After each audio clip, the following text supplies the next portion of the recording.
inflexión final.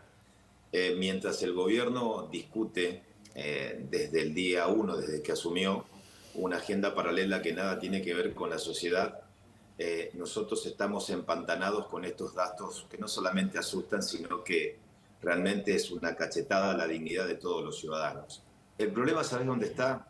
Que a este gobierno nunca le importó la gente. A este gobierno no le importa la gente. No le importó en pandemia, cuando en el Senado de la Nación Cristina Fernández de Kirchner construyó su propia agenda, que tenía que ver con investir al procurador general, al procurador del Ministerio Público Fiscal, investir al Consejo de la Magistratura, investir a la Corte Suprema, intentar reformar la justicia. Y mientras tanto, cientos de miles de negocios en la Argentina con las persianas bajas, vacunatorios exclusivos para funcionarios amigos del poder, el presidente de fiesta.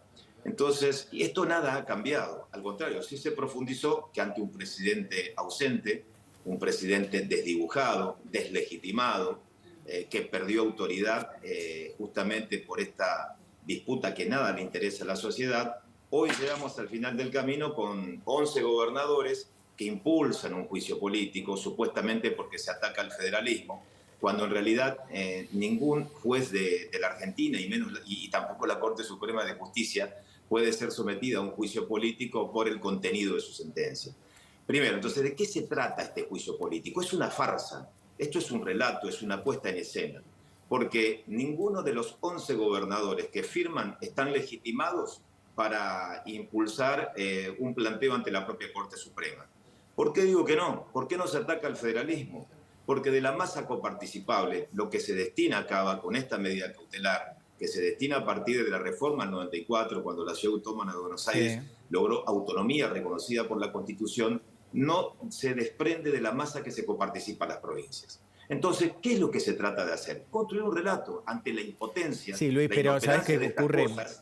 ¿Sabés qué ocurre? Sí. Que va a haber un gran nivel de pirotecnia política, muy pero muy potente en los próximos meses, en el Congreso, específicamente en la Cámara de Diputados, donde vamos a estar hablando de esto también. Y a mí me preocupa que se le destina una enorme cantidad de energía a esto que responde a la voluntad de, te diría, de una persona o de un puñado de personas y no se atiende todo lo demás. Pero es que este gobierno es boleto picado. Este gobierno perdió. ¿Y qué otra cosa le queda que inventar enemigos y investir y construir un relato, el relato épico, el relato de la Corte de los medios, de las corporaciones, de lo que cuestionan un gobierno nacional y popular, si no saben, no pueden mirarle a la cara a sus propios electores, si la inflación le come vivo, si la pobreza golpea, si la indigencia golpea, si la inmoralidad es la marca registrada del frente de todos gobernando la Argentina. Entonces, no es casualidad investir contra la Corte. Primero, todos son conscientes que para que un juicio político prospere, en la Cámara de Diputados, más allá del dictamen, tiene que ser aprobado por las 2/3 partes de sus miembros. No tienen los 2/3 de sus miembros. Y eventualmente, si prospera, tampoco en la Cámara de Senadores. Ahora bien, cuando haces agua, cuando la inflación te pega, cuando te vas a un supermercado, hoy a la tarde, bueno, nosotros estuvimos con Carolina acá en un supermercado de la zona, y los trabajadores te dicen, todos los días se remarcan los precios, todos los días se remarcan, y la gente mira cada producto y compara, y todos los días perdés dinero, perdés poder adquisitivo, no te queda otra cosa que relato. Pero ¿sabes qué? No se puede tapar el sol con las manos. Entonces, como son boletos picados, como cumplieron un ciclo, hoy será la Corte y mañana será otra cosa. Lamentablemente, este es un gobierno desastroso. Este es un gobierno que defraudó a la sociedad argentina y nosotros tenemos que tener la inmensa responsabilidad tampoco de no caer en la trampa y tratar de construir, yo te diría, una esperanza ante tanto desencanto colectivo. Ahora, Luis, vos no tenés miedo por decir un término, no sé si no se me viene uno mejor a la cabeza, no tenés temor de que puedan llegar a meter en este barro a toda la política. Digo, cuando empezamos a hablar de espionaje, que está muy bien hablar de espionaje si lo hay, obviamente, pero digo, cuando empiezan a meterse los servicios, los grupos de tareas en el medio, las mentiras, una denuncia muy pero muy potente, fundada sobre información obtenida de manera espuria. Que no sabemos si es real. La información obtenida de manera espuria. Exactamente, o sea, porque se le atribuye a servicios de inteligencia, pero tampoco sabemos si es consistente, exactamente como dice Luis Gasulla. ¿No tenés temor de que toda la política termine hundida en el barro? A ver, convengamos que la política se hunde en el barro en función de la frustración colectiva de la sociedad. Es decir, cuando una sociedad elige distintas opciones y el denominador común al final del camino es justamente la frustración, lógicamente que la política se mete en el barro. Pero hay que pelear en el barro. El barro es la herramienta del Frente de Todos para tratar de igualar, ya sea con escuchas ilegales. Entonces, cuando nivelás para abajo, están convencidos que pueden sacar la cabeza. Yo creo que la sociedad argentina va a votar por una cosa distinta. Creo que la sociedad argentina se merece una opción diferente. Y también hoy, desde Juntos por el Cambio, hay que tener la suficiente humildad de trabajar por un proyecto colectivo, dejando de lado las legítimas, pero las vanidades personales que conspiran contra un proyecto de país. Bien. Creo que esa es nuestra misión. La gente Luis, no espera nada del Frente de Todos, la responsabilidad es nuestra. Bien, quiero que tanto vos, Luis Naidenov, como Álvaro de la Madrid, que está sentado a la mesa con nosotros, escuchen la información que va a presentar ahora Luis Gasulla. Porque son algunos segundos que realmente como radicales, ambos, quiero saber la opinión, queremos saber su opinión. Es el gobernador de La Rioja, Ricardo Quintela. Hace minutos nada más los trató a ustedes, radicales. Que lo diga él, ¿no? Que lo diga él. ¿Te parece? Sí, que lo diga tenemos Quintela. que lo diga él. Sí, porque es fuerte. Digo para cuidarte a vos, que lo diga Quintela. El radicalismo no puede seguir siendo, perdónenme la expresión y perdónenme la grosería, una prostituta barata del PRO. No pueden seguir siendo eso. Tiene que ser un partido fuerte, sólido, que compita con otro partido fuerte y sólido como el Movimiento Nacional Justicialista, como hicimos siempre. Debatíamos, discutíamos, competíamos, pero dentro de un marco de una democracia real, no de una democracia ficticia como la que estamos viviendo ahora. Bueno, yo no voy a repetir los términos en los que habló Quintela, pero te pregunto a vos, Luis, ¿qué pensás de esto? Bueno, yo le diría a Quintela que se dedique a administrar bien su provincia, que es un caos, es un desastre. La Rioja es el emblema de la persecución política, justamente un intendente de la ciudad que administra el radicalismo por pensar distinto y que se dedique a colaborar con su propio gobierno. Para el fracaso, para la inutilidad, ya está Quintela y el Frente de Todos que gobierna la Argentina. Álvaro. Siguen a Cristina y su agenda delictiva. No puede hablar de radicalismo. El radicalismo es república, es libertad, es justicia, es democracia, es pluralismo, es pacifismo, es no racismo, es decir, todo es inclusión, todo lo contrario a, como dice Luis, a lo que expresa este gobierno. Es la antítesis. Hay dos países en la Argentina. Una son las ideas del Frente de Todos y las otras son las ideas que históricamente defendió la Unión Cívica Radical y hoy las defiende en una coalición que compartimos esos valores y principios. Luis, ¿ustedes piensan que tienen, con este desastre económico en el que está subsumida la Argentina, y además con la prioridad del gobierno puesta en un lugar que no tiene nada que ver con lo que piensa la gente, ¿creen que de alguna manera tiene una elección fácil este año? No, no hay elección fácil, no hay que subestimar nada. Pero a mí me parece que más allá de la elección, que es cantada la derrota del gobierno, creo que nuestras energías tienen que estar puestas desde el minuto uno, hablar con claridad a la gente. Yo creo que no hay margen para la picardía criolla en Argentina. Creo que se vienen momentos de mucho esfuerzo, de mucha esperanza, pero de mucho esfuerzo compartido. Y eso se tiene que ver. Y eso depende de nosotros. Acá no se trata, digamos, de ser duros desde el discurso o supuestamente blandos. Acá hay que tener una idea, fuerza y mostrar a la gente que hay una salida.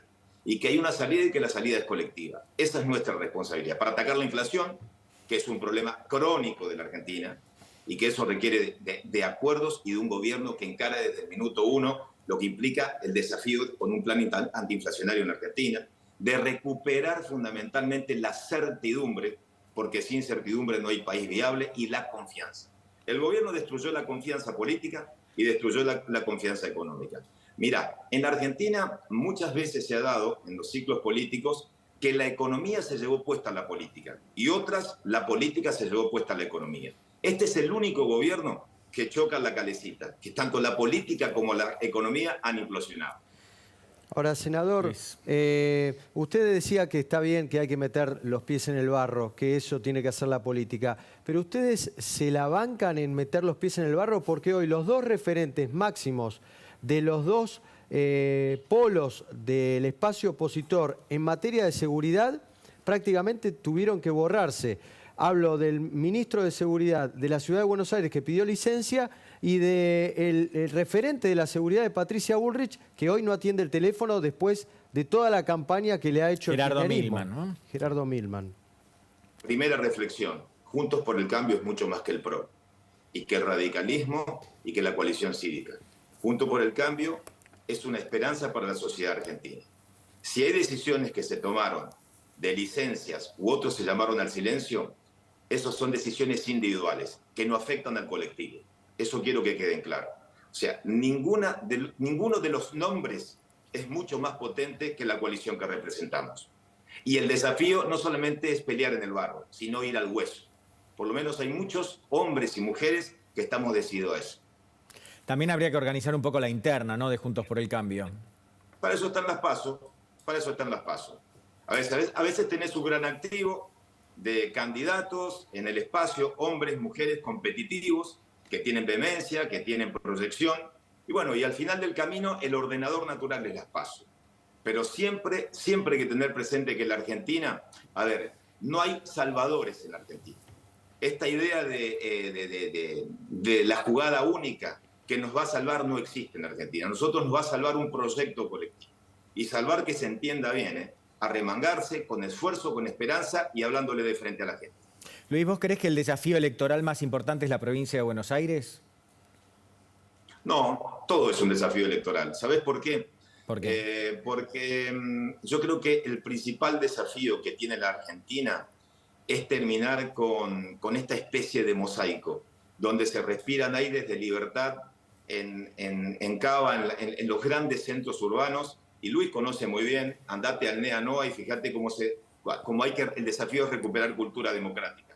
Y en provincia de Buenos Aires vos recorres los cordones y los conurbanos y hay que recuperar cultura democrática, entendida como un sistema que no solamente te garantice el derecho electoral, sino que te brinde el mínimo servicio de seguridad, el mínimo servicio de una educación digna, de una vivienda digna. Eso se destruyó en la Argentina. Entonces, hoy la provincia puede ser, desde el punto de vista electoral, un desafío, digamos, para equilibrar fuerzas, pero el desafío político de la Argentina es inmenso. Es mucho más que la provincia de Buenos Aires. ¿Qué futuro le ves al kirchnerismo este año, después de este año en realidad? Porque da la sensación de que fue una fuerza política muy pero muy potente, le alcanzó la nafta hasta 2019 después de un engendro cuyos resultados estamos viendo ahora. Digo, una vicepresidenta, la historia que conocemos todos, una vicepresidenta que por primera vez en la historia elige a quién va a ser su presidente. Pero, insisto, después de todos estos experimentos, da la sensación de que se está empezando a acabar la magia. ¿Cómo lo ves vos después? ¿Cómo te imaginás al kirchnerismo después de 2024? Te pregunto como dirigente opositor, pero también te pregunto como hombre conocedor de la política. No existe el populismo sin caja. El kirchnerismo sin la caja dejó de existir. Siempre fue un relato porque cuando se acababan las cajas, los manotazos en primer lugar era la estatización de los fondos de las AFJP, los giros del Banco Central al Tesoro de la Nación, el mito o la epopeya de pagar al Fondo Monetario cuando pagaste a tasas superiores y te fuiste a lo que te prestaba Venezuela. No existe. El kirchnerismo es un gran mito en la Argentina. Es un mito que se consolidó tirando manteca al techo. Y hoy, ¿sabés qué? No hay nada para tirar manteca al techo. Entonces, primero que tienen un comportamiento adolescente. Lo demostraron cuando su propio bloque, el núcleo duro, votaba en contra para impedir justamente que la Argentina pueda reestructurar su propia deuda. Entonces, una fuerza política, o mejor dicho, un sector de una fuerza política que tiene un comportamiento adolescente no tiene la madurez para gobernar la Argentina. Entonces, hay inmadurez innata. Pero ¿sabes por qué? Te repito, porque no saben gobernar sin plata. y fundamentalmente cuando se termina la plata y cuando hay que tomar medidas en serio, cuando las papas queman, se borran. Claro, y ahora te diría que plata no hay. Luis Naidenov, muchísimas gracias por el contacto. No, gracias a ustedes. Un abrazo desde acá. Y ahora vamos al momento